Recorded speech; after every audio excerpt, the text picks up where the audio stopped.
TV Zaratustra, continuando do fantástico compêndio Nietzsche Pessoa. O nome da revista eu tive que pesquisar, que me deu um branco. Orfeu, claro, né? De 1915, tive que no telefone, no Google, pesquisar. Fugiu o nome, Orfeu. É esse professor português radicado na Espanha que volta para Portugal e banca o primeiro número que lança o modernismo português em 1915, durante a Primeira Guerra Mundial, que lança as bases da renovação literária da poesia portuguesa, que vai depois chegar ao Brasil. Você vê que o nosso modernismo é 7 anos depois.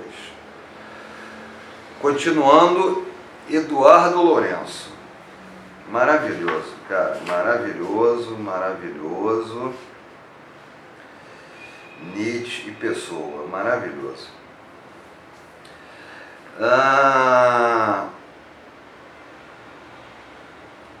Desta forma extrema de negação de vida como vontade de vida, Nietzsche tentou sair convertendo o não em sim, mas um sim sobre o qual a visão schopenhaueriana estará sempre presente. Como pessoa, mas em menor grau e noutra perspectiva, o autor de Zaratustra ficará sempre tributário à gnoseologia de Schopenhauer, expressão extrema e fonte inesgotável do sentimento absurdo da existência. Mas em pessoa é o domínio da pura virtualidade, ou do mito, a visão encarnada em Caieiro, ou a anti-nietzschiana perspectiva de além-mundos, mais reais do que o único mundo real para Nietzsche. Mundo escrito no espaço e no tempo.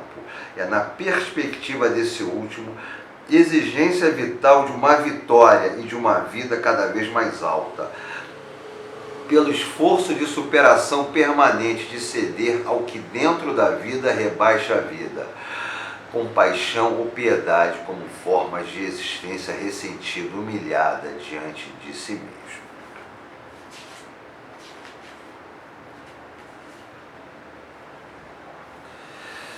Só na aparência combatem o mesmo inimigo. Está falando sobre Nietzsche e Pessoa. Esse cristianismo, modelo em todas as decadências, horizonte a partir do qual a solução é buscada, assim como a sua mítica finalidade, a instauração de um paganismo, ou de um neopaganismo digno desse nome, capaz de curar a doença do mundo humanístico cristão, compromisso incoerente na ordem do pensamento e igualitarista no domínio da organização político-social. O verdadeiro helenista e filólogo, que foi o professor de Basel, Nietzsche, e o estudante de latim e grego, aluno de mestres impregnados da mais tradicional visão humanista da cultura antiga, que é o Burckhardt, não podiam ter nem tiveram a mesma concepção desse urgente regresso dos deuses, porque não partilharam nunca da mesma ideia de retorno, nem concebiam da mesma maneira o lugar simbólico onde deveriam regressar.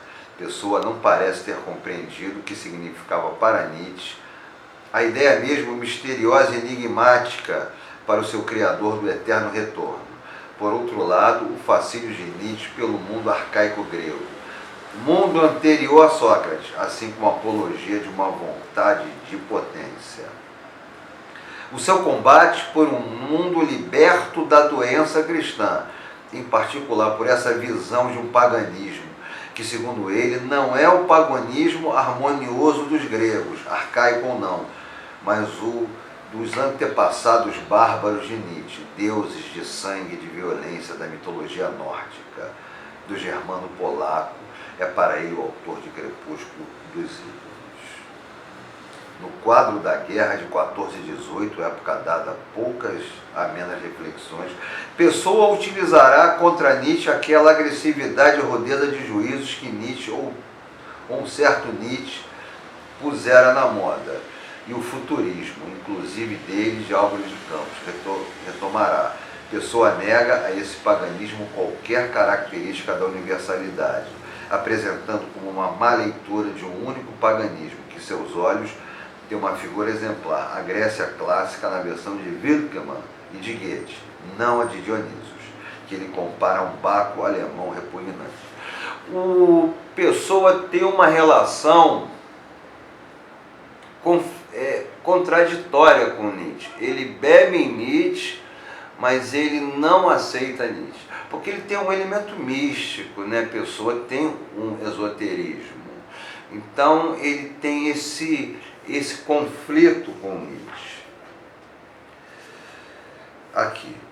Do super-homem nietzschiano, Pessoa subtrai os atributos que, segundo ele, são incompatíveis com o seu próprio ideal e concepção do homem superior, ideal de que ele, Pessoa, esperava a regeneração da Europa e do mundo. Na sua concepção, o super-homem deve ser apenas o mais completo, para não deixar nada fora dele. O mais completo e para escapar à tentação da intolerância e da rudeza em relação aos outros e a si mesmo, e finalmente o mais harmonioso, para conciliar em si as contradições do seu eu, ou melhor ainda, as individualidades múltiplas que constituem cada eu. Cara, você vê que ele fala aqui sempre da cura da civilização europeia. Ele citou isso já umas 3 vezes. Como se o Nietzsche, daqueles jovens de 110 anos atrás, era um instrumento de cura da civilização europeia. Não chegamos aqui a falar nem de mundo atlanticista, mas da decadente civilização europeia, que naquele momento atravessava a Primeira Grande Guerra Europeia, a Primeira Guerra Mundial. Completamente diferente desse Nietzsche atual que a gente tem hoje. Um Nietzsche mais burocrático, um Nietzsche empalhado. Os jovens não têm essa pulsão, não tem esse fogo neles. Se algum jovem chegar com essas ideias, claro, são de 110 anos atrás, numa universidade, e falar coisas assim, certamente vai ter algum paspalinho com aquele risinho de canto de boca. Será? E quando eu li esse texto, eu fiquei com uma inveja louca. Falei, nossa, que fogo, que ardência causava o Nietzsche mesmo. Que o Nietzsche ele me causa uma ardência. Talvez eu seja uma pessoa completamente extemporânea por causa disso, porque o meu Nietzsche não é esse Nietzsche burocrático. Para começar, o meu Nietzsche é orgânico. Eu organizei junto com um antigo amigo, que hoje eu quero ver pelas costas, um evento chamado Ciclos Nietzsche. E as pessoas que estavam na universidade foram lá participar. Eu cheguei a uma conclusão que o meu Nietzsche tinha uma pulsão política, não de esquerda ou de direita, mas o meu Nietzsche tinha até um clamor político do tornar-se a si mesmo, de transformar a vida em obra de arte. Deve ter gente que vê esses vídeos, deve ficar chocado. Pô, quem é esse doido? Porra, quá, que Nietzsche é esse? É o meu Nietzsche. Que é um Nietzsche muito mais próximo desses jovens de 110 anos atrás, que viam no Nietzsche uma cura da civilização europeia, do que o Nietzsche, você pegar um recortezinho dele de linguagem, tu trabalhar uma tese, você pegar um outro detalhezinho, esticar em outra tese. E ali eu vi que eu era um alien, muito mais que um outsider, eu era um alien, porque o Nietzsche, para mim, tem uma função política, de tocar ao indivíduo. Senão eu não estava aqui, cara, fazendo isso, não estava aqui enfaticamente fazendo isso. E aí eu estou abrindo um canal de Spotify, uma rádio para falar essas coisas, que eu estou achando interessantíssimo. O meu Nietzsche tem o quê de uma pregação política, não de esquerda nem de direita. Uma política pela individuação, uma política pela expansão, pela dilatação psíquica do ser humano. Esse Nietzsche recortadinho, vamos trabalhar um tema, que nem um amigo meu, o Sérgio Assunção, que chegou na UERJ, veio do interior para trabalhar Guimarães Rosa, e o Ítalo Morricone mandou ele pesquisar Hélio Oiticica, e ele nunca viu Hélio Oiticica, ele desconhecia praticamente da arte contemporânea, porque, sei lá, o Morricone achou que tinha que ser. Então tem muito do orientador. Às vezes o cara chega até com uma ideia flamejante, mas o orientador, não, tu vai trabalhar esse recortezinho,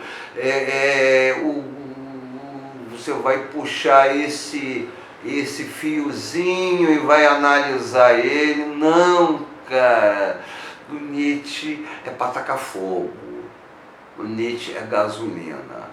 Mas era a visão de 110 anos atrás? Sim, mas eu sou extemporâneo.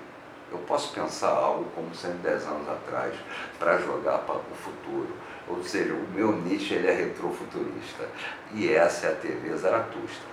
No YouTube, TV Zaratustra. No Kawaii, Silvio Barros. No TikTok, Barros Silvio. E no Instagram, silvio.barros.79. 79. É isso aí. Continuamos com o Eduardo Lourenço. Hoje é o dia de Eduardo Lourenço. Talvez, aí por acaso eu estou de verde e com fundo vermelho, né?